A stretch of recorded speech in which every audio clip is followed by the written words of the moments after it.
Good day. So, ang gagawin natin ngayon ay ang mail setup server. So, mail setup server. Okay, so, login tayo. So, first, exit tayo.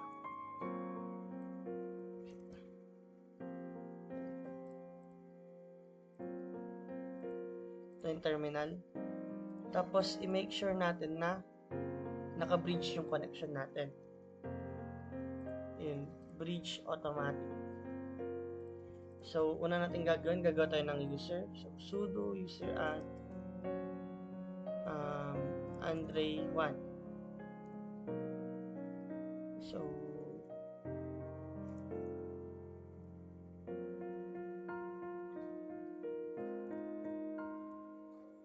nakagawa na ako ng Andre1. Tapos, gagawa pa ulit tayo ng isa. So, kailangan natin ng dalawang user. So, nag-exist na rin sila. So, pag nagawa na natin yung dalawang user, i-install natin yung mga kailangan natin. So, sudo apt get install postfix.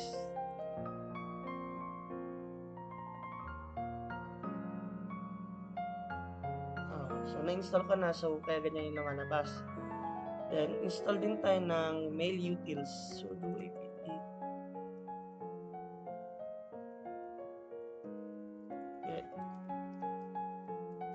install mail utils, no space. Ayan, so tapos ko na rin, na-install ko na rin siya. So ngayon, since pag in-install niyo yung postfix, may lalabas dapat na ganito. Sudo ag postfix. May lalabas dapat na ganyan. And then, i-okay natin. Local only. Dito, ikakarga natin yung system mail name. Tatandaan natin, yung madali lang tandaan. So ako, kinarga ko dito. Gray.com. Okay. Okay. Okay. Yes lang natin.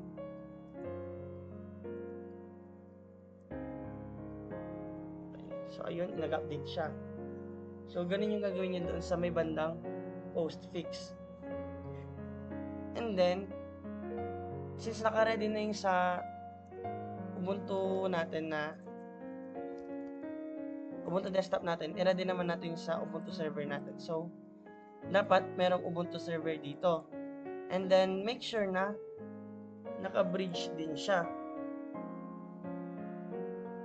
Naka-bridge siya. Automatic, i-replicate din natin. And then, may Windows 10 din tayo dito. Make sure na naka-ano din siya. Naka-static server din siya. Static IP address pala. Naka-bridge. Naka-bridge automatic. So, paano natin papalitan? Ganyan. I-punta natin properties. Hanapin natin yung Internet Protocol version 4. Tapos ito. I-use the following IP address. Dapat, ulitin natin. CMD. IP config tayo. Dapat, same sila ng gateway. So, default gateway natin dito is 192.168.1.1. Same din. And then, di dapat sila magkakalay ng range dun sa IP address. Kung mapapansin nyo. Okay. Okay. Tapos, make sure na naka-close yung mga firewalls nyo para makapag-ping sila. So, una natin gagawin, pag-ping natin tong Ubuntu desktop, tapos yung Windows 10 natin. So, punta muna na tayo dito. Palitan natin.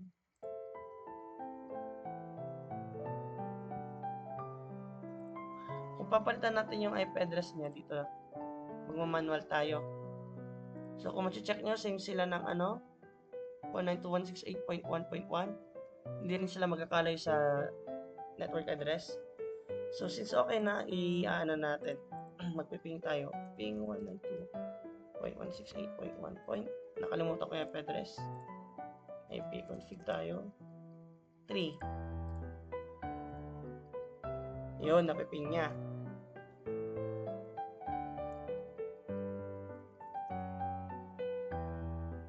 Then, ipiping naman ni Windows 10 itong Ubuntu desktop.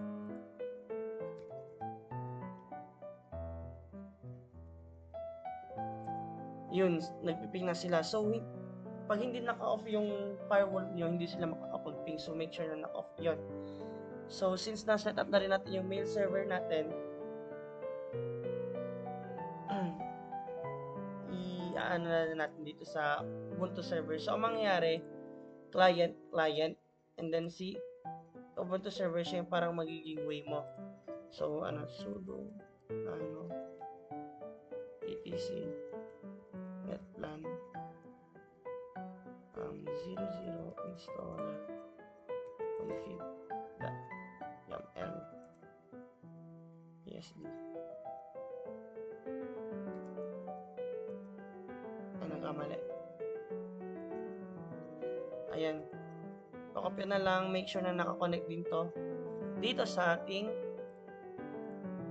gateway, nakakonect din. And then, 0.100 yung kanyang. Nagalaw. Walang magalaw dito eh. Then, no. Ganyan, dapat nakakonect. Then, clear natin. So, ayun, magsiset na tayo ng mail. So, una, isiset muna natin yung SSH nila. So, abali ang gagawin ko, since nag-create tayo ng dalawang user, ito si user 1 at ito naman si Andre 1. So, gawin na natin. So, SSH. Mag-send tayo kay Andre. I-connect natin. SSH user 1 at yung IP address 192 ni Ubuntu server 192.168.1.100. Karga lang natin yung password. Ayun. Nakalagin na tayo sa SSH nya. Gawin din natin ito. Ito naman yung si Andre natin na. So, SSH Andre 1 at 192.168.1.100. Tagalan natin yung password. Ito, so kung gumagamit kayo ng Windows 7 pababa na version, hindi built-in yung SSH doon. So, kailangan nyo mag-download ng PuTTY. Pero pag Windows 10 and up naman, may built-in na SSH. So, I'm currently using Windows 10, kaya hindi na ako alam sa mga PuTTY na yan. So, meron na tayo. Madali lang to, and then, ang gagawin natin, si user 1 magsisend ng mail dito kay Windows 10 natin, which is si Andre 1. So, paano natin gagawin yon? So, mail at Andre 1. Tapos, 192, yung IP address niya, IP.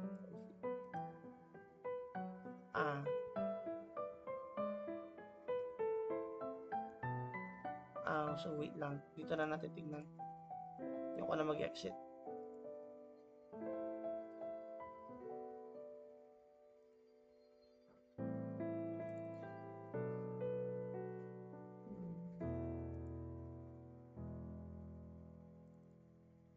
.3 192.168.3. Nagkamali tayo ng syntax.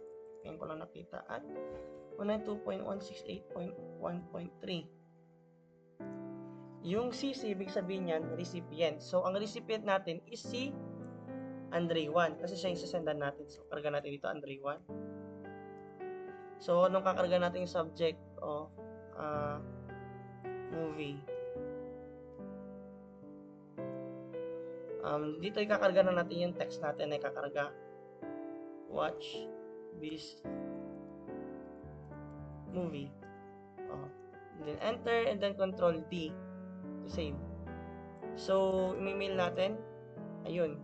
Sabi dito, undelivered mail returned. Diba? Undelivered mail returned. So, tignan naman natin kay Windows 10. So, karga lang natin dito mail. Boom. Andoon yung message. So, weird, diba? So, press lang natin 1 para mabasa yung message.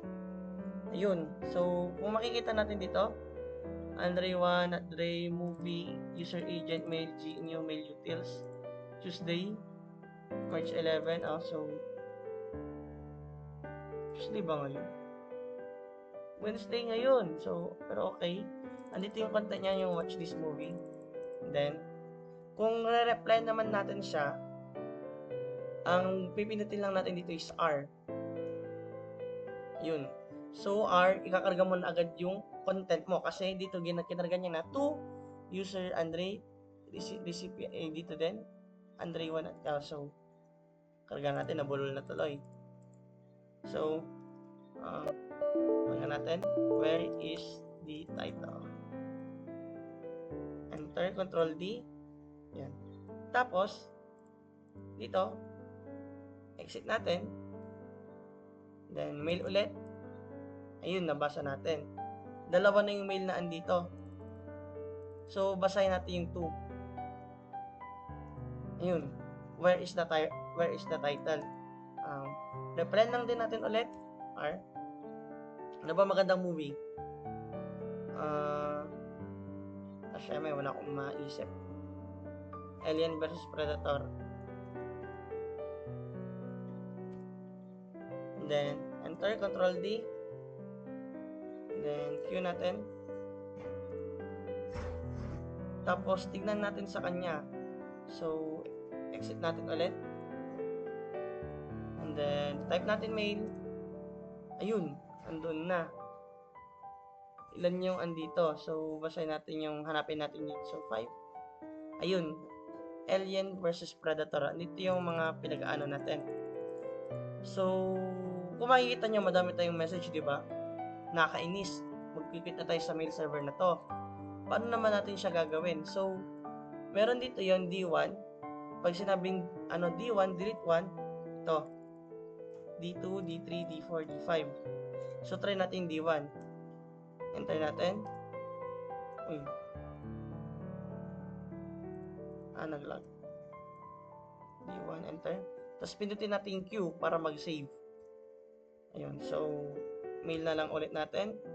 Nawala yung message ni. Ayun, nawala. Yes, nabawasan. So, what if gusto naman natin siyang i-delete lahat? So, D star. Yan. Start tuloy. So, enter natin, then Q ulit. Yan. So, dito, held 0 messages. So, kung mag-mail tayo, dapat wala na siyang karga.